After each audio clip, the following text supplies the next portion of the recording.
Just when you thought it was safe to watch videos again on the internet comes Tales from Someplace Besides the Garage.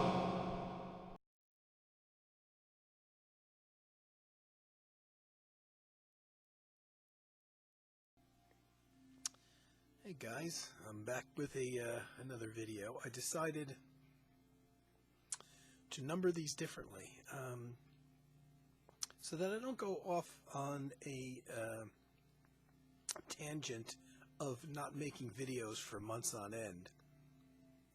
I thought what I'm going to try to do this year, and it's a good time, it's January, it's a good time to try to start doing this, thought I would try to do a video a week. So there's going to be times when there's not going to be much musical content in my videos for various reasons. I'm always listening to music, but maybe a lot of the stuff that I'll be listening to might be things that I've already spoken about a great deal, or things that maybe I think the folks out there might not be interested in, and I might just do a short update and talk about whatever, more like a diary maybe.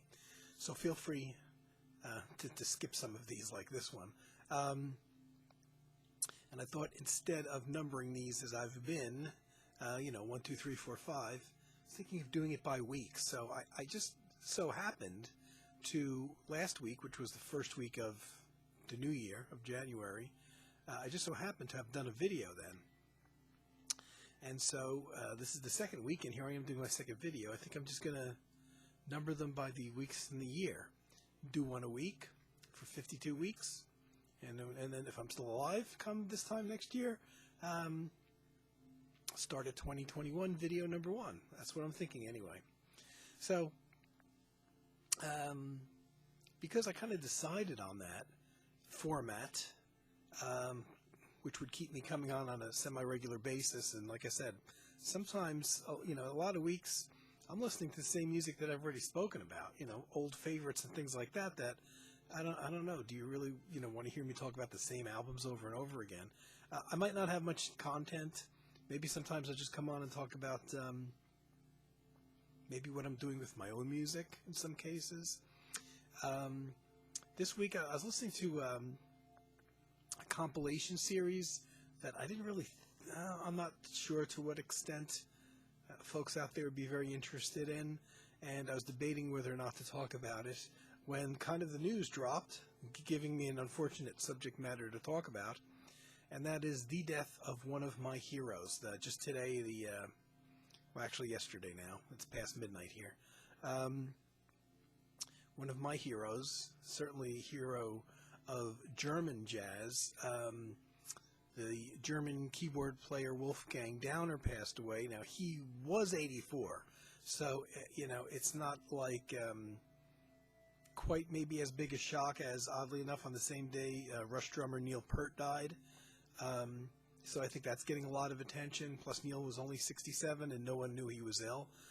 Likewise, nobody knew Wolfgang Downer was ill. And even though he was 84, I'm still shocked by his passing simply because he's been so incredibly busy the last few years. Now the funny thing is exactly 1 month ago, if you look back, like 3 of my videos, the video that it was number 11 of Tales from Someplace Besides the Garage, I was talking about Wolfgang Downer. So talk about repetition. But I'm not going to go without showing a couple of his CDs, albums at least. That's the man himself. Also, he was really the guy that founded and was the, I guess, the leader, the main force behind a band of all leaders, mostly German musicians, the United Jazz and Rock Ensemble, which was a band that he formed and founded, along with guys like Volker Kriegel, the guitarist who passed away a number of years ago, Trelly Mariano, phone player Eberhard Weber. So that was really his baby. And in recent years, with all of the original members of the United Jazz and Rock Ensemble gone or inactive, he actually formed a second version of the United Jazz and Rock Ensemble. And they only got out 1 or 2 CDs, depending on how you count them, with this new group of musicians, all under the banner of the United Jazz and Rock Ensemble Part 2, or I forget exactly how he named it, but there was a reference to number 2, simply because Wolfgang Downer was the only member in the new version of the United Jazz and Rock Ensemble that was in the original version. His young son took over the drum chair from the late John Heisman, who was the drummer throughout the history of the original United Jazz and Rock Ensemble. I'm not sure if I showed this. Wolfgang Downer also made with a couple German jazz guitarists, Martin Kolbe and Ralph Illenberger. Those are nice albums. And I'm showing this because this is essentially a soundtrack to a movie that I don't think anybody's seen, to Gore. This is one of my favorite albums of all time, not just a favorite album of Wolfgang Downer or Charlie Mariano, who plays saxophone on it. It's a trio with Charlie Mariano, Wolfgang Downer, and Ernst Stroher on percussion, just the three of them. And this I actually have posted up on my page, this particular album, because it's been out of print for a number of years, and it's one of my favorite albums of all time. I'm a little bit shocked at his passing, and here's one of his recent albums, Downer and Downer, which is his son, a duo that he recorded a couple albums with and did numerous live performances with, Wolfgang Downer's son on drums and Wolfgang himself on keyboards. And, like I was saying, although he was 84, I'm very surprised to see that he passed away, because he's been so busy. He reformed that whole second version of the United Jazz and Rock Ensemble, and that was in recent years. He's been doing concerts with his son. He's been doing recordings with his son. Actually, in the last few years, he's done more recordings than he did in a whole bunch of years prior to that. So, of course, I was under the impression that his health was fine, simply because he was so busy. And I was amazed that at the age of 80-something, even a couple years ago, that he was going to the extent that he was. And, there's been a lot of musicians, a lot of people in the public eye don't necessarily reveal when they're ill, but some of them do, and some of them will, admit if they're battling cancer or something like that. Somebody like Eberhard Weber, one of my all-time favorite musicians, had a stroke a number of years ago, and he's spoken quite publicly about it, which is why he hasn't returned to playing himself. And of course, if you know any of the back history of Wolfgang Downer, and of course I'm a huge fan of Eberhard Weber, who's still around but no longer playing as a result of his stroke, I kind of feel bad for Eberhard that Wolfgang passed away, because probably Eberhard Weber's two closest and longest musical associations were with German guitarist Volker Kriegel, who passed away a number of years ago from cancer. Eberhard Weber had played with him for a long time over the years. And the other guy, and probably even a longer association, was with Wolfgang Downer. And I didn't know that, because a lot of my history and most of Eberhard Weber's albums are on ECM Records. And Wolfgang Downer didn't actually record with him on ECM Records. So until I saw a documentary on MPS, the German jazz label, and a few years ago, this DVD came out on MPS, on this very interesting record label out of Germany. And there, during the course of interviewing the artists for the MPS record label, I see Wolfgang Downer and Eberhard Weber sitting together. And prior to that, I didn't really know that they had such a long music association. And they did. It went back decades. I knew they did play together in the United Jazz and Rock Ensemble, but I had no idea that they were so tight and had played together in small ensemble, trios and quartets together over the years. simply because the United Jazz and Rock Ensemble is a big band. It might be 17, 20 musicians in there. So you don't know who's actually tight with who in that conglomeration. And I was aware, obviously, that Eberhard Weber and Wolfgang Downer were together in the United Jazz and Rock Ensemble. I didn't know how tight and close friends they were. So I kind of feel bad for Eberhard Weber, because he's lost quite a few of his music associations over the years. Even Michael DePasqua, the American drummer that Eberhard Weber coaxed out of retirement, record some drum parts on one of Eberhard Weber's own last albums. Of all the drummers He could have picked, to come in and to play on his album, Eberhard Weber had to convince a drummer in America that he had played with in the early 80s in Jan Garbrick's group to come out of retirement, and because he wanted Mike DePasqua to play on his album, and Mike DePasqua, of course, passed away then just a few years after playing on one of Eberhard Weber's last albums. So I feel really bad for him. And I'm quite sad. Despite the age of 84, I just expected Wolfgang Downer would be around because of the rate of stuff that he was putting out and apparently performing and everything. I never did get to see him live. And in all honesty, I'm not sure to what extent he really came to America. I don't believe the United Jazz and Rock Ensemble ever played here. I could be wrong, but their records were some pretty obscure imports to get if they were available at all. So people, I don't think, would have known of the group to the extent of knowing who was in the group to have enough interest for somebody to book them, to play gigs over here in America. And I'm not sure to what extent on his own solo-wise Wolfgang Downer would have played over here at all. There's probably people out there that have seen him play, though. I know that. But in America, I'm just not so sure. So that's where we are.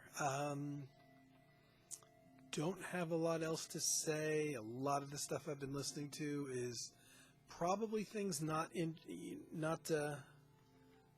reaching up right here, not that interested in to the general populace. Just one thing that struck me, because it's sitting right here, that I did pick up around Christmas time that I did do like quite a lot, is another album of traditional Greek music from ancient Greece.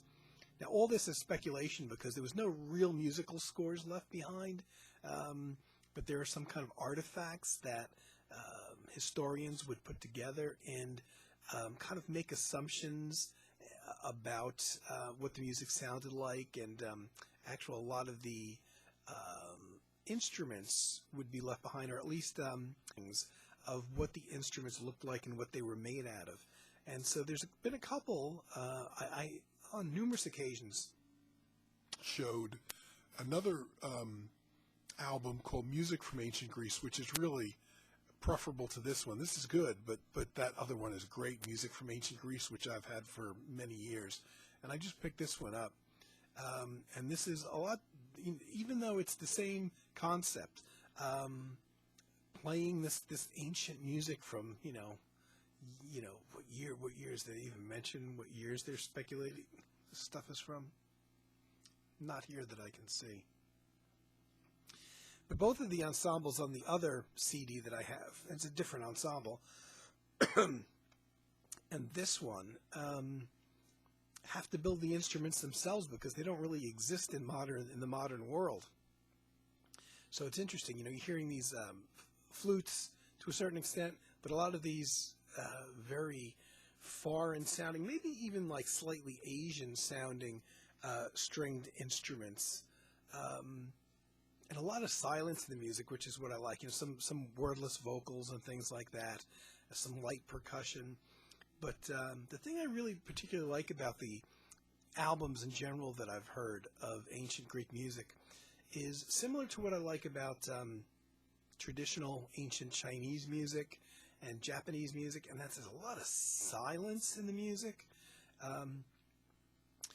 There's not a lot of harmonic instruments that are playing chords. There's a lot of instruments that are only playing single notes. So even the stringed instruments tend to play a single note at a time, and you might have one of these stringed instruments playing a single note with a flute, and that's it.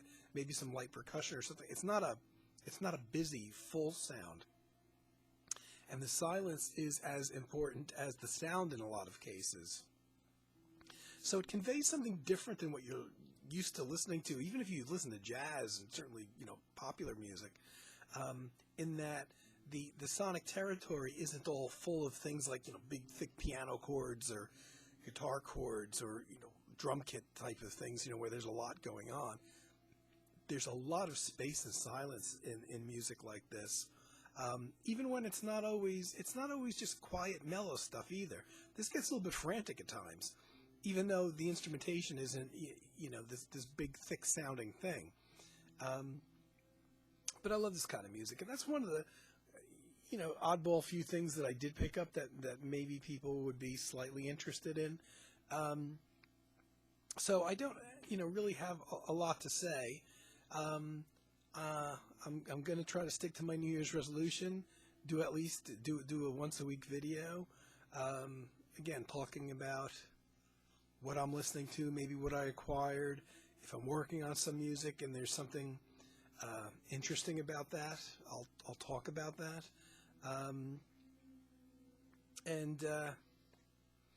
Just keep up here on a semi-regular basis if I can. So that's, this is going to be a short video. For me, this is a short video. Anything that runs under 4.5 hours is a short video for me. So that's it. I'm going to go for this week. I'll come back early. If something comes up, something of interest happens, I have an epiphany, or if I get some new really great music that I want to talk about, I might do week 3 of the year early. I might do an extra one. I'm not sure exactly how this is going to work. Though I am right now aiming for once a week, so you'll have 52 weeks of dealing with me. And keep that going, regardless of where I am here or in the garage. I mean, right now it's winter, so I'm not going to be in the garage. Okay, guys, thanks for listening and watching as always. R.I.P. Wolfgang, thank you for your inspiration. And again, I'm going to try to remember. I'll probably forget to put the link up for this album. This is such a great album that I posted up on my website. My page here. Probably a couple years ago now, I guess. So if you have an interest in what Wolfgang was all about, you'd also get to hear my favorite saxophone player in the world in a nice setting. So seek that out. Maybe I'll try to remember to put the link up. Okay, guys. Hope everybody's doing well. Take care, everybody.